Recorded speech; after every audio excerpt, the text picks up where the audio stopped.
Ceci est un livre audio autogénéré par Google. L'exposition universelle de Shanghai. Joël Le Clément. L'exposition universelle de Shanghai. Shanghai, une cité du monde. L'Harmattan. Copyright L'Harmattan, 2011. 5 à 7 rue de l'École Polytechnique, 75 005 Paris. http://www.librairieharmattan.com. Diffusion.harmattan@wanadoo.fr. harmattan@wanadoo.fr. ISBN 978 2 296 54 598. EAN 9 782 296 545 908. Prologue. Shanghai, une cité du monde 1. On a quelquefois parlé de la fin de l'histoire. Shanghai nous donne l'exemple de ce qui paraît le début de l'histoire. Il y a Prigojine II. La cité financière Lujiazui dans la zone de Pudong à Shanghai, photographie de l'auteur, juin 2010. Shanghai 3 appartient à l'histoire de la Chine et du monde. La cité-province prit la dimension du mythe au XXe siècle. Port de pêche jusqu'au milieu du XIXe siècle, elle fut pour le meilleur et le pire, élevée au rang de porte de l'Orient pour les Occidentaux, versant dans tous les commerces, celui des biens comme celui des idées et des idéologies. Elle se développa dans la rencontre violente avec les puissances occidentales, durant un siècle. Pour inique qu'elle fût sur le plan politique, la présence étrangère fit de Shanghai, avec la population chinoise, un pôle financier et industriel très puissant. Le fleuve Yangtze joua pleinement son rôle d'artère économique de la Chine. Comme l'a notamment souligné André Malraux dans La condition humaine, cœur vivant de la Chine, Shanghai palpitait du passage de tout ce qui la faisait vivre.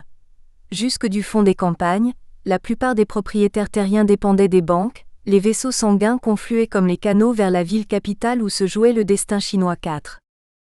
Son destin bascula après la révolution de 1949. Elle retourna à l'anonymat, par la normalisation qui s'ensuivit. Le cosmopolitisme et le dynamisme marchand qui avaient fait d'elle une cité de légende furent alors mis en veilleuse. Ce que Pierre et René Gosset V ne manquèrent pas d'observer dans leur ouvrage Chine rouge en 7, le port de Shanghai, un spectacle lamentable, désolant. À perte de vue, des quais déserts sur des kilomètres, les wharfs où venaient s'amarrer les cargos venus du monde entier sont vides. Vides les entrepôts, les godowns, comme sont vides les grands immeubles du Bund. Shanghai est devenue une ville raisonnable.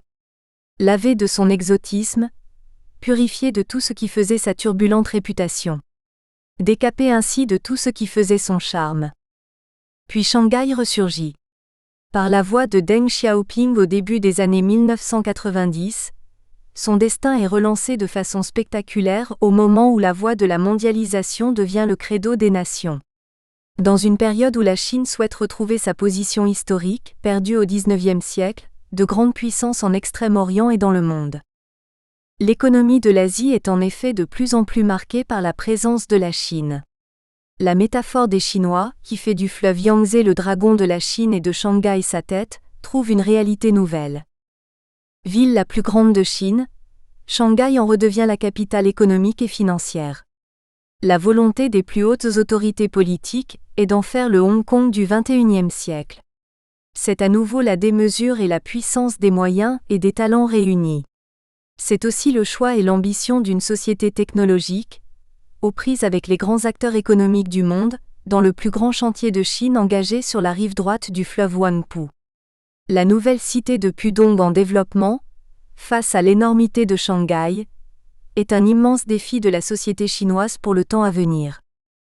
Le 18 avril 1990, le gouvernement central chinois annonça le développement de la nouvelle zone de Pudong et l'ouverture aux investissements étrangers.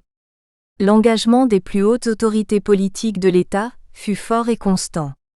Lors de sa tournée d'inspection au début de l'année 1991, Deng Xiaoping annonça « Il faudra maîtriser avec fermeté le développement de Pudong, s'assurer qu'il se réalise et ne jamais le remettre en cause. » 6. L'année suivante, Jiang Zemin, alors président de la Chine et ancien maire de Shanghai, soutint cette ligne pour la construction de Shanghai dans le futur et en particulier pour le développement de Pudong, appelé à jouer un rôle important pour l'économie chinoise tout entière. Forte de la garantie du pouvoir central, son avenir parut alors assuré. Une stratégie à long terme fut établie. L'objectif était bien de l'élever au rang de centre économique, financier et commercial de dimension mondiale. La réalisation de Pudong en devint l'enjeu majeur. Des objectifs ambitieux lui furent ainsi fixés en 1997 pour l'horizon 20108. Atteindre une croissance économique annuelle de 10%, ce qui induira à terme une transformation profonde de la part des principaux secteurs d'activité, 1% d'activité pour le secteur primaire, 39% pour le secteur secondaire et 60% pour le tertiaire. La tertiarisation de ces activités signifie aujourd'hui un bouleversement du tissu social. Priorité y est donnée à l'éducation et à la formation de personnel qualifié et de chercheurs. Optimiser la répartition de l'espace urbain et de ses fonctions économiques et sociales. Shanghai est devenue la principale mégapole qui entraîne dans son sillage l'ensemble des provinces du Yangtze. Consolider l'infrastructure, et notamment ses équipements de télécommunications. Renforcer son rôle de pivot économique, de pont entre le marché intérieur et le marché international. Devenir un pôle d'entraînement de l'économie socialiste de marché, par la constitution d'une puissante place financière et par le développement des technologies du futur. Autant dire que ces objectifs ont été largement atteints en 2010, au moment de l'exposition universelle et de son accomplissement hors du commun.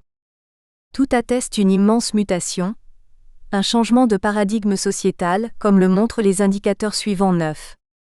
Sur une superficie de 6340,5 km², dont 1210,41 km² pour le district de Pudong, Shanghai a vu sa population passer de 5,2 millions d'habitants en 1949 à 7 millions à la fin des années 50 et à 20 millions en 2009, dont 4 millions à Pudong. L'espérance de vie moyenne de la population s'élève à 81,7 ans, équivalente à celle des populations des pays développés, soit 79,4 ans pour les hommes et 84,1 ans pour les femmes.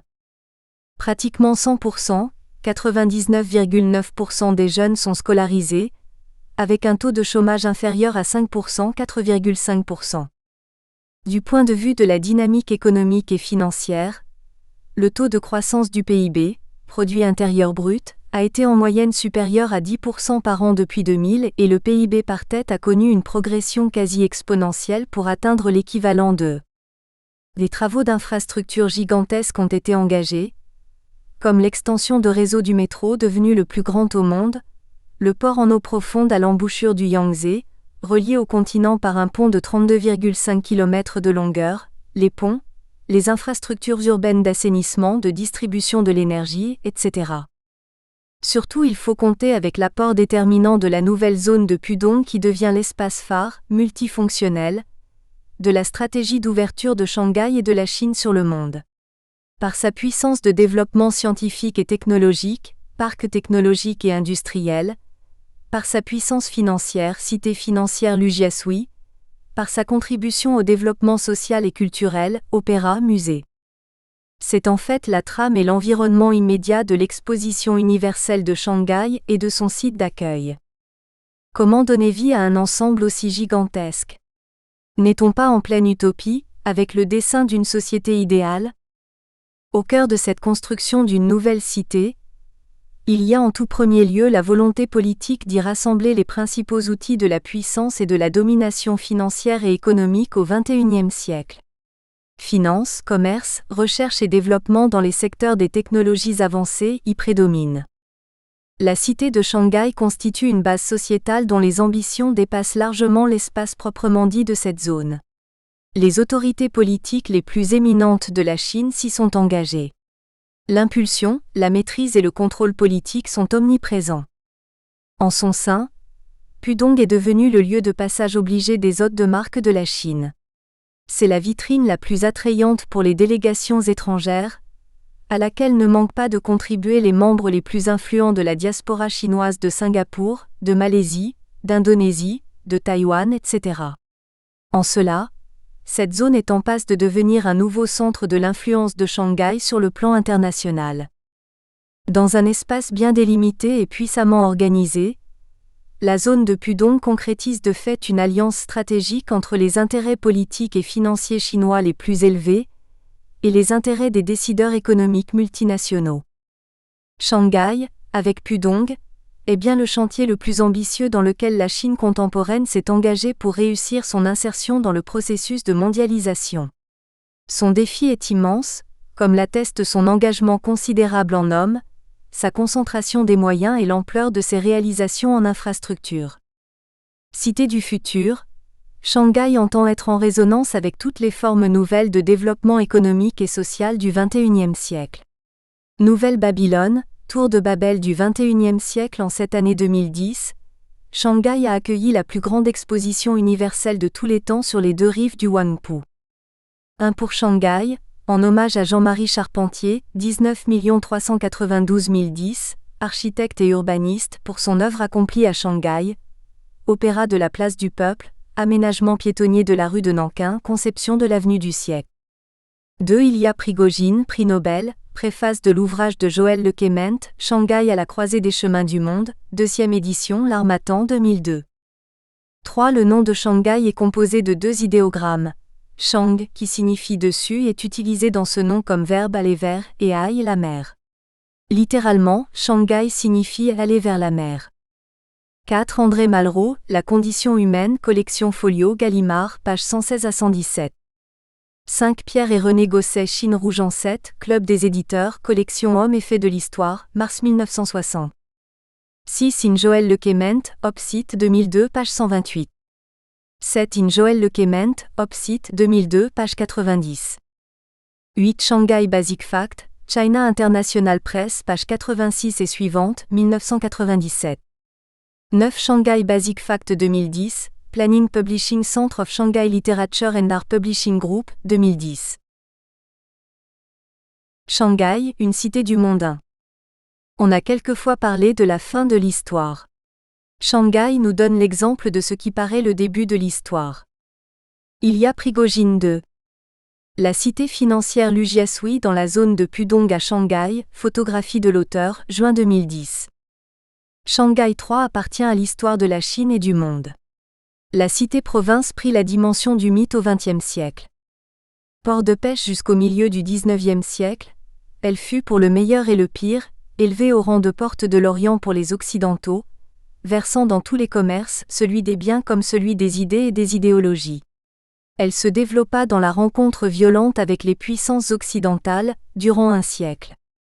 Pour inique qu'elle fût sur le plan politique, la présence étrangère fit de Shanghai, avec la population chinoise, un pôle financier et industriel très puissant. Le fleuve Yangtze joua pleinement son rôle d'artère économique de la Chine. Comme l'a notamment souligné André Malraux dans La condition humaine, cœur vivant de la Chine, Shanghai palpitait du passage de tout ce qui la faisait vivre. Jusque du fond des campagnes, la plupart des propriétaires terriens dépendaient des banques, les vaisseaux sanguins confluaient comme les canaux vers la ville capitale où se jouait le destin chinois 4.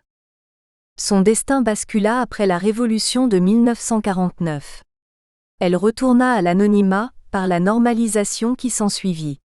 Le cosmopolitisme et le dynamisme marchand qui avaient fait d'elle une cité de légende furent alors mis en veilleuse. Ce que Pierre et René Gosset V ne manquèrent pas d'observer dans leur ouvrage Chine Rouge en 7, le port de Shanghai, un spectacle lamentable, désolant. À perte de vue, des quais déserts sur des kilomètres, les wharfs où venaient s'amarrer les cargos venus du monde entier sont vides. Vides les entrepôts, les godowns, comme sont vides les grands immeubles du Bund. Shanghai est devenue une ville raisonnable. Lavée de son exotisme, purifiée de tout ce qui faisait sa turbulente réputation. Décapée ainsi de tout ce qui faisait son charme. Puis Shanghai ressurgit. Par la voix de Deng Xiaoping au début des années 1990, son destin est relancé de façon spectaculaire au moment où la voie de la mondialisation devient le credo des nations. Dans une période où la Chine souhaite retrouver sa position historique, perdue au XIXe siècle, de grande puissance en Extrême-Orient et dans le monde. L'économie de l'Asie est en effet de plus en plus marquée par la présence de la Chine. La métaphore des Chinois, qui fait du fleuve Yangtze le dragon de la Chine et de Shanghai sa tête, trouve une réalité nouvelle. Ville la plus grande de Chine, Shanghai en redevient la capitale économique et financière. La volonté des plus hautes autorités politiques est d'en faire le Hong Kong du XXIe siècle. C'est à nouveau la démesure et la puissance des moyens et des talents réunis. C'est aussi le choix et l'ambition d'une société technologique, aux prises avec les grands acteurs économiques du monde, dans le plus grand chantier de Chine engagé sur la rive droite du fleuve Huangpu. La nouvelle cité de Pudong en développement, face à l'énormité de Shanghai, est un immense défi de la société chinoise pour le temps à venir. Le 18 avril 1990, le gouvernement central chinois annonça le développement de la nouvelle zone de Pudong et l'ouverture aux investissements étrangers. L'engagement des plus hautes autorités politiques de l'État fut fort et constant. Lors de sa tournée d'inspection au début de l'année 1991, Deng Xiaoping annonça « Il faudra maîtriser avec fermeté le développement de Pudong, s'assurer qu'il se réalise et ne jamais le remettre en cause. » 6. L'année suivante, Jiang Zemin, alors président de la Chine et ancien maire de Shanghai, soutint cette ligne pour la construction de Shanghai dans le futur et en particulier pour le développement de Pudong, appelé à jouer un rôle important pour l'économie chinoise tout entière. 7. Forte de la garantie du pouvoir central, son avenir parut alors assuré. Une stratégie à long terme fut établie. L'objectif était bien de l'élever au rang de centre économique, financier et commercial de dimension mondiale. La réalisation de Pudong en devint l'enjeu majeur. Des objectifs ambitieux lui furent ainsi fixés en 1997 pour l'horizon 20108. Atteindre une croissance économique annuelle de 10%, ce qui induira à terme une transformation profonde de la part des principaux secteurs d'activité, 1% d'activité pour le secteur primaire, 39% pour le secteur secondaire et 60% pour le tertiaire. La tertiarisation de ces activités signifie aujourd'hui un bouleversement du tissu social.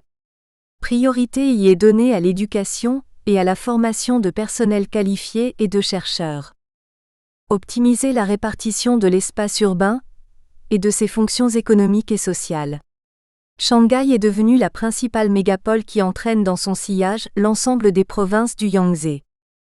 Consolider l'infrastructure, et notamment ses équipements de télécommunications. Renforcer son rôle de pivot économique, de pont entre le marché intérieur et le marché international. Devenir un pôle d'entraînement de l'économie socialiste de marché, par la constitution d'une puissante place financière et par le développement des technologies du futur. Autant dire que ces objectifs ont été largement atteints en 2010, au moment de l'exposition universelle et de son accomplissement hors du commun. Tout atteste une immense mutation, un changement de paradigme sociétal, comme le montrent les indicateurs suivants. Nous espérons que vous avez apprécié cet aperçu. Pour continuer à écouter ce livre audio sur Google Play Livres, utilisez le lien dans la description de la vidéo.